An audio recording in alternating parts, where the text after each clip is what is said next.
So Halloween a couple years ago, Buddy Kean, who is my son, he came downstairs looking like this. So I used to, my wife won't let me do this anymore, but that was like my preaching outfit. It's like every Sunday I wore that. Not by choice. It just kind of happened until she was like, hey, could you wear a different shirt maybe when you preach?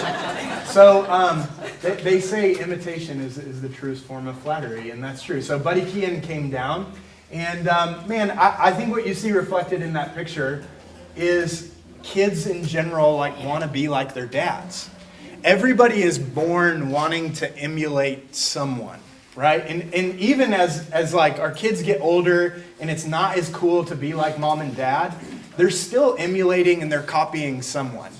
And even in this culture where it's like, you be your own person and don't let anyone try to tell you who to be. You need to be unique. It's like, hey, you're being unique in the exact same way so many other people are being unique. Is it really unique? That's not necessarily a bad thing. We actually are made to emulate people.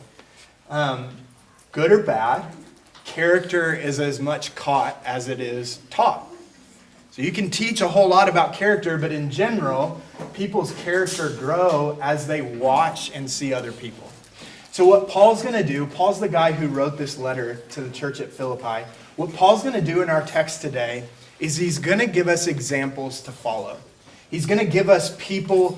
He's going to give us people to emulate. He's going to hold up for us examples and say, this is what it looks like to follow Jesus. Look at these two guys and how they follow Jesus. That's what it looks like to follow him.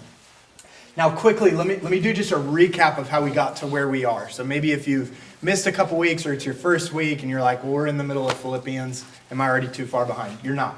Paul writes this letter to a church at Philippi.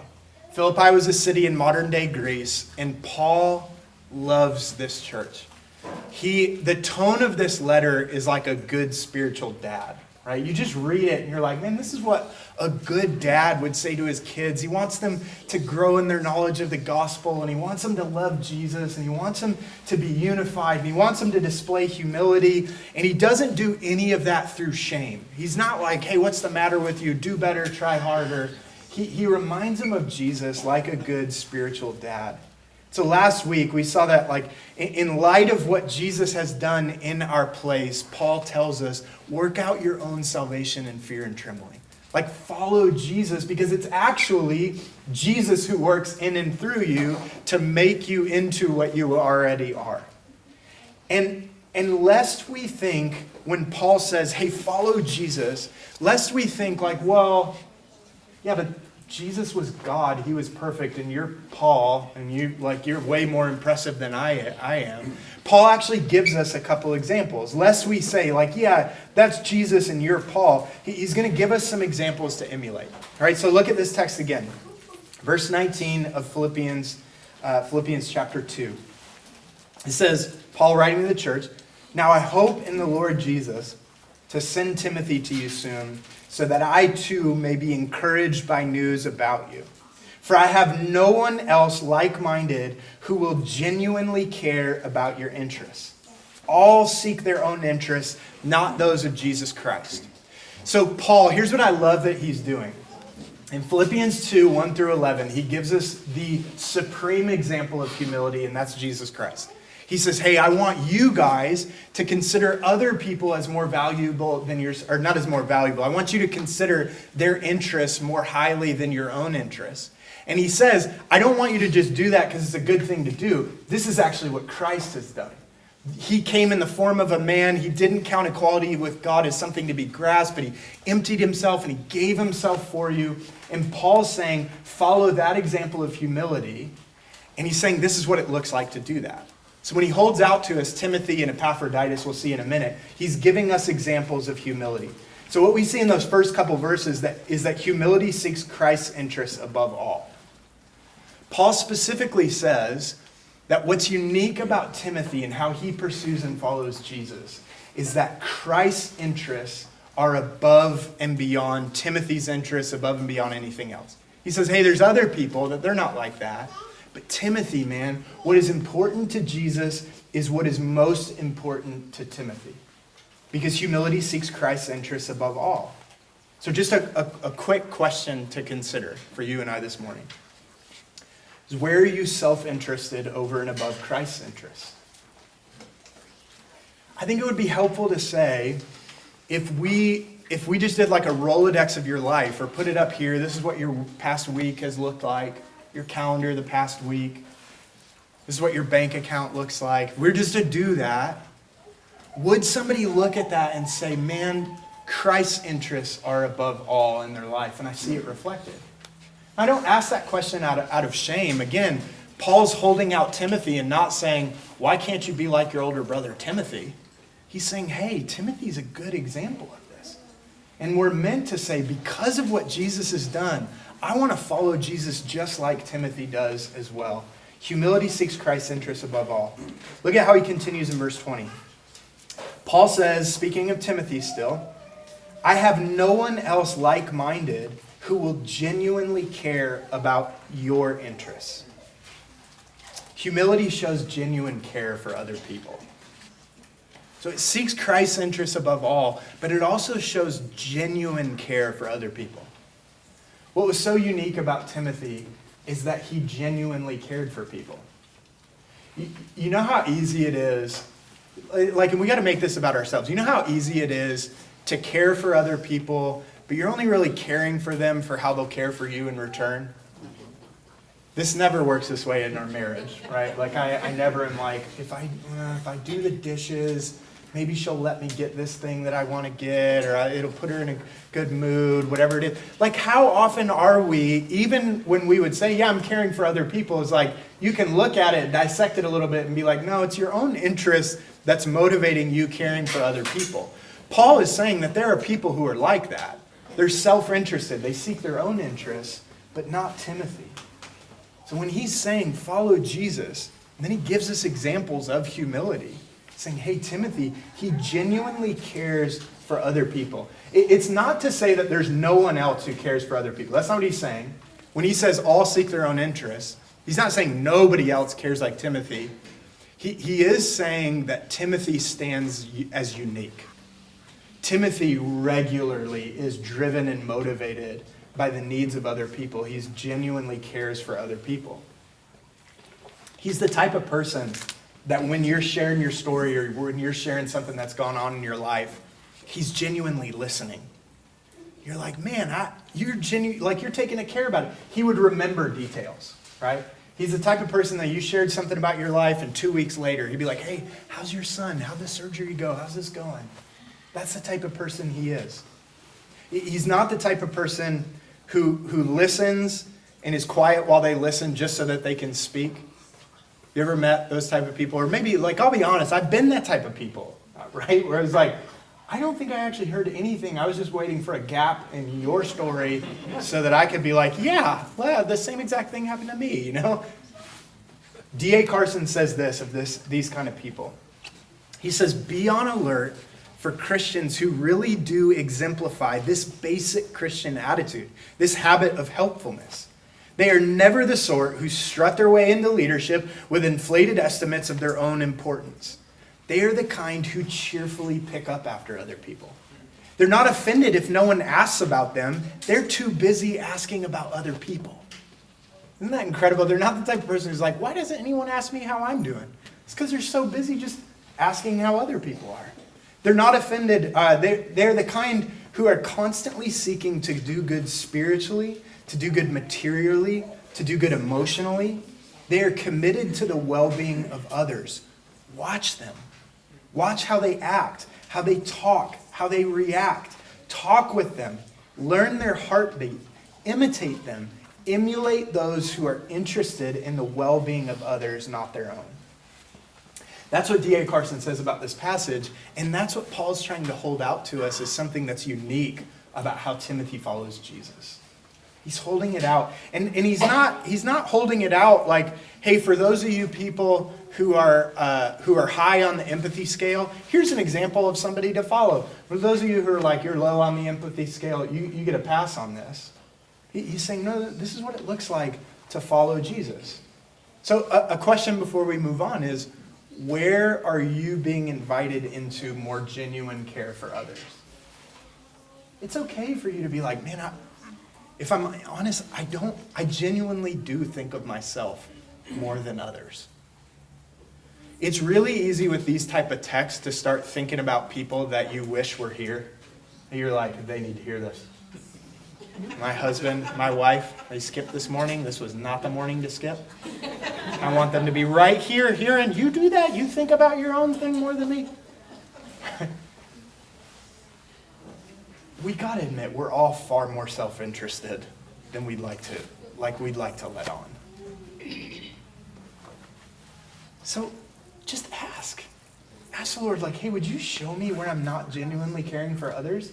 The expectation for Paul to write this is that there would be people who would read it and say, I don't think about others at all. I don't think about others nearly enough. And he's pointing us back to the example of Jesus, not shaming us, saying, hey, Jesus didn't respond to you that way, so don't respond to others that way. Look how he continues in verse 22. He says, still speaking about Timothy, you know his proven character, because he has served with me in the gospel ministry, the good news of Jesus, like a son with a father. Therefore, I hope to send him as soon as I see how things go with me. I'm confident in the Lord that I myself will also come soon. Last thing we can learn from Timothy, humility proves itself over time. Humility isn't this like quick flash in the pan where you're like, I'm going to be really humble right now. It proves itself over time. Character takes a really long time to build, and it always reveals its true self.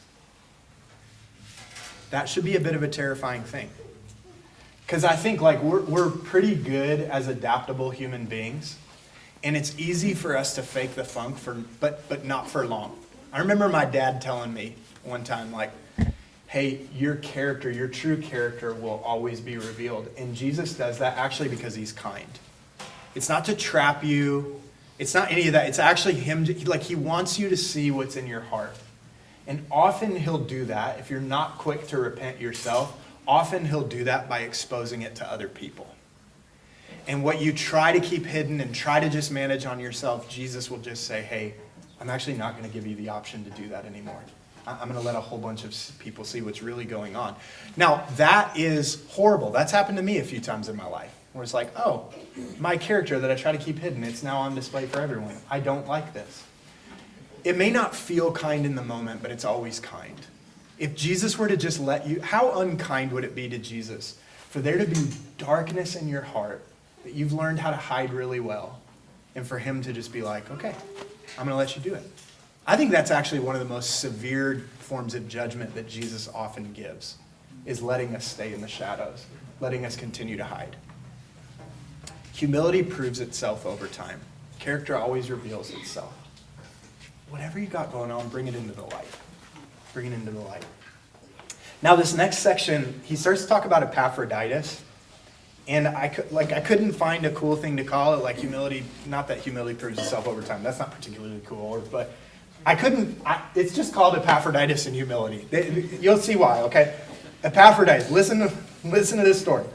But I considered it necessary to send you Epaphroditus, my brother, co-worker, and fellow soldier, as well as your messenger and minister to my need. Since he has been longing for all of you, here's why, and was distressed because you heard that he was sick. Indeed, he was so sick that he nearly died. However, God had mercy on him, not only on him, but also on me, so that I wouldn't have sorrow upon sorrow. For this reason, I'm very eager to send him so that you may rejoice again when you see him and I may be less anxious. Okay, lest we miss what's going on with Epaphroditus. I think it's easy to miss. Epaphroditus is actually from the church at Philippi. And when Paul got put in prison in Rome, the church at Philippi, because they love Paul, man, Paul's their spiritual father, they send this guy from the church called Epaphroditus, and they say, hey, would you go take this relief to Paul? Encourage him, pray for him. They were monetarily supporting Paul.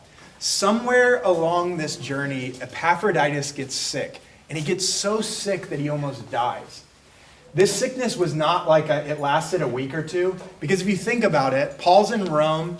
Rome is a long way away from Greece if you're walking or going by horse, okay? Scientifically, that's just true, okay? I don't know how long. Maybe I should have looked it up. It's a long way. Here's what it means. Epaphroditus was sick enough that word got back to Philippi for them to know that he was sick. And then word got from Philippi back to Rome for Epaphroditus to know the church at Philippi is really concerned about him. That means he's sick for probably months and months. And Paul says it's not just a little sickness. He almost died. And what's unique about Epaphroditus is concerned, but he's not concerned about his own sickness. He's not concerned that he almost died. He's like, oh my gosh, my brothers and sisters in Philippi, they're worried about me. So he starts to feel anxiety about them being worried about him. That is an example of putting others' interests before yourselves. Like, it would be like if Epaphroditus were to get a letter from the church at Philippi being, hey, Epaphroditus, your sickness is really hard for us. It's causing anxiety in us. Now, we may be like, I'm the one who's sick. I'm about to die. What do you mean you're worried? Epaphroditus is like, oh man, I feel anxiety about you feeling anxiety about me almost dying. Right? That's incredible humility. Philippi, they're putting Epaphroditus' needs before their own. He's doing the exact same back to them. Paul's highlighting it all. And it's all driven and rooted by what Christ has done for us. Timothy and Epaphroditus are examples of humility for us to emulate and to follow. We can also learn by what Paul's doing here. So Paul's showing humility as well. Again, remember, he's just talked about the humility of Christ. He's called us to have the same kind of humility. And then he's not left us to just figure out what that is. Like who gets the award for being the most humble. Not the person who thinks of that award. Look at what he does in verse 29 to 30. Philippians 2, 29 to 30. He says, again, about Epaphroditus, therefore welcome him in the Lord with great joy and hold people like him in honor, because he came close to death for the work of Christ, risking his life to make up what was lacking in your ministry to me. Humility honors and encourages others. Do you notice what Paul's doing? He's not just saying, hey, be like Timothy and Epaphroditus. In saying that, he's honoring them. He's honoring the work of Jesus in their life, and he's encouraging them. Can you imagine Paul giving this letter to Epaphroditus and being like, hey, will you take this back to the church at Philippi, have him read it? And he's hearing it read, and he just hears how Paul's talking about him?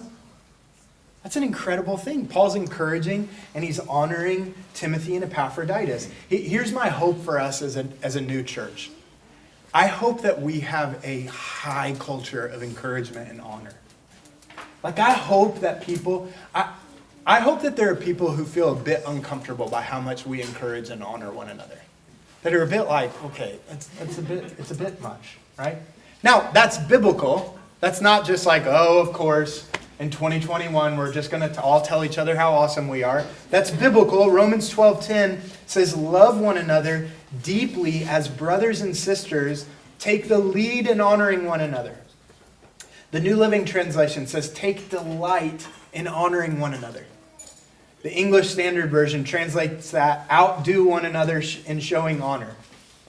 Paul, again, writing to the church at Rome, says, hey, if you're going to be competitive about something, be competitive about honoring one another, encouraging one another, saying, hey, this is where I see the grace of God in your life.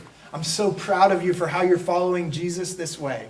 Paul actually says, not hold back with that. He says, outdo one another in showing honor. Now, there's a couple of objections that I think come when we say, hey, humility encourages and honors one another.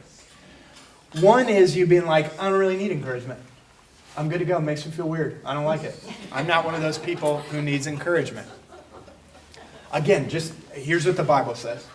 Hebrews 3, the author of Hebrews says to the church and to you and I, but encourage each other daily while it's still called today, so that none of you is hardened by sin's deception. Here's the point he's trying to make.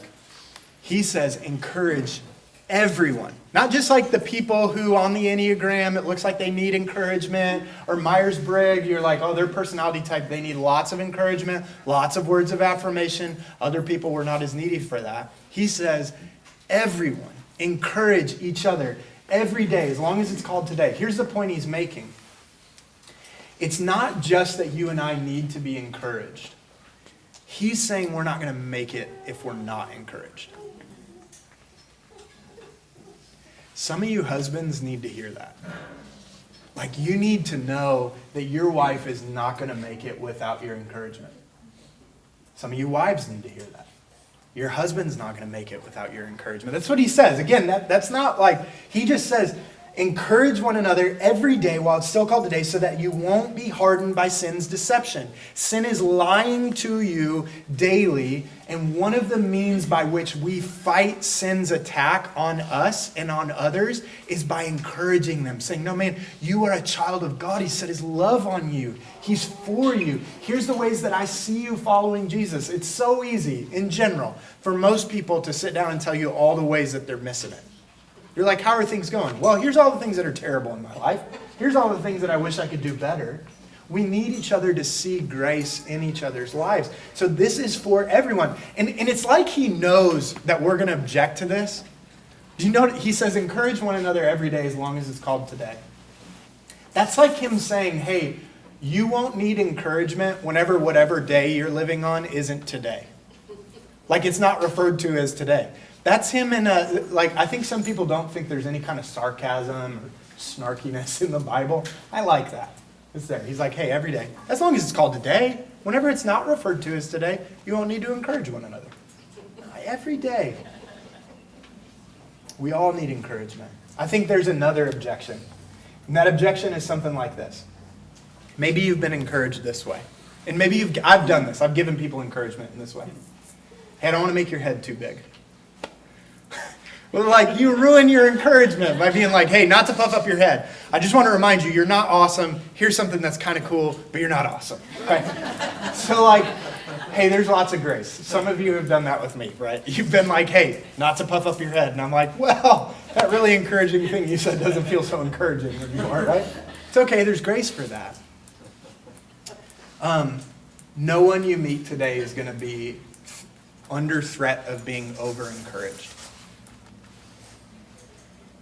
Everybody's got a hard path they're walking, and we need the encouragement of one another. Most people, again, in general, are really good at being self-critics. They can sit down. Like, I could sit down. When I get criticized, I'll often be like, oh, man, you actually don't know me at all. I can give you a way better list of reasons for you to be like, I don't think you're that great. Like, I'll give you a way better one. There's something that happens when people give specific encouragement. And they're like, hey, this is the grace of God I see in you. And it takes a lot of vulnerability as a spouse, as a kid to your parents. Like, it's actually okay for you to leave here today and tell your parents, tell your spouse, tell your friend who's with you, hey, I need your encouragement. It's actually true, Hebrews 3. I need your encouragement, man. Sin's lying to me. The enemy's lying to me. I don't feel like I'm going to make it. I don't feel like God loves me. I feel alone. It takes a lot of vulnerability to say that. It takes vulnerability because you're giving somebody a way to really harm you. When you say, hey, I need your encouragement. Or I don't feel very encouraged right now. There's real harm. And that's been done to me before.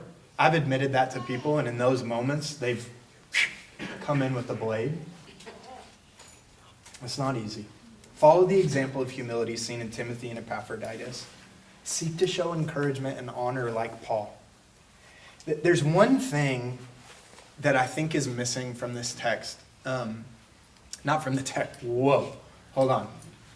You guys should have...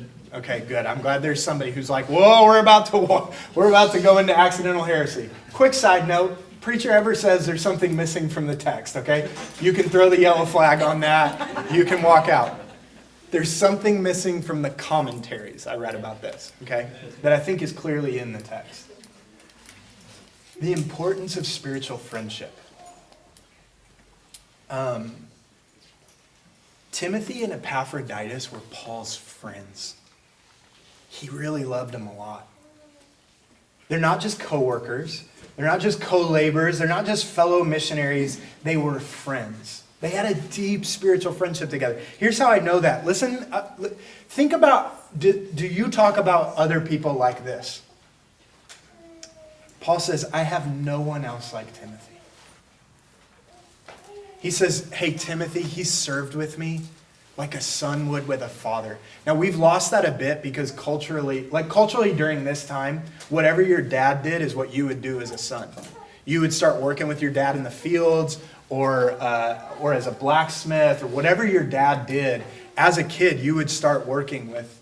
In Paul's saying, hey, Timothy, he worked with me like a son would with his dad. He calls Epaphroditus his brother. He says about Epaphroditus that God had mercy on him. God spared Epaphroditus. He didn't die from the sickness, though he was close to death. But not just that. Notice the vulnerability with how Paul talks about his friend. He says, not only on him, but also on me, so that I wouldn't have sorrow upon sorrow. That's deep friendship. For Paul to say, it wasn't just merciful on Epaphroditus that God healed him. It was merciful to me because I didn't want to lose my friend. Can you talk about other people that way? Here's why I think this wasn't in the commentaries. We don't do good with friendship. We just don't do well with friendship.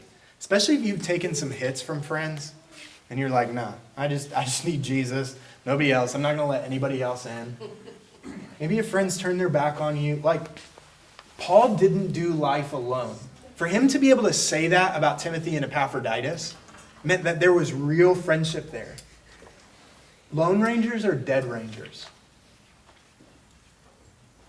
Like the sua sponte lifestyle, it doesn't work. I'm going to just do things of my own accord. Well, no matter what other people think, I'm just going to go do it. I don't need anybody. I can do this on my own. It works until it doesn't work. You need friends. Maybe that's a way you need to ask for encouragement. You need to go to a friend today and just say, I miss our friendship. Feels like we've drifted a bit. I really miss you a lot. That's a vulnerable thing. Again, like Paul's calling us into humility, but also to vulnerability. Because you tell a friend, like, I miss you, you feel distant. And then you realize, like, oh, I thought we were closer friends than we were. Like, you're distant because you wanted to be distant. Or like, no, I'm for you, I'm with you. And then they aren't. We're being invited into vulnerability. So here's a question to consider. Who really knows you? Who really knows you? Who knows the real you? It's foolish for that to be everyone. It's foolish for you to just be like, I'm going to be totally known by everyone. That's a surefire way to get betrayed by a whole lot of people. It doesn't have to be everyone. That's foolish. Proverbs has a lot to say about trusting fools. It's got to be someone. It's got to be someone. Now, this seems difficult, right? To be honest. Follow Jesus, be humble like Timothy and like Epaphroditus and Paul. Like, how do we do this? There's a phrase that you'll hear a lot here. You'll see a lot here, hopefully. Jesus changes everything. The humility of Paul and Timothy and Epaphroditus is rooted in the humility of Jesus. Jesus had loved these three guys so much that he came from heaven to earth to rescue them. Jesus says that he came not to be served, but to serve and to give his life as a ransom for many. They didn't just muster up this humility. It was produced by the once dead, now risen Jesus Christ. The spiritual friendship of Paul, Timothy, and Epaphroditus, it's rooted in friendship with Jesus. Your friendships will tank when you expect your friends to be Jesus to you.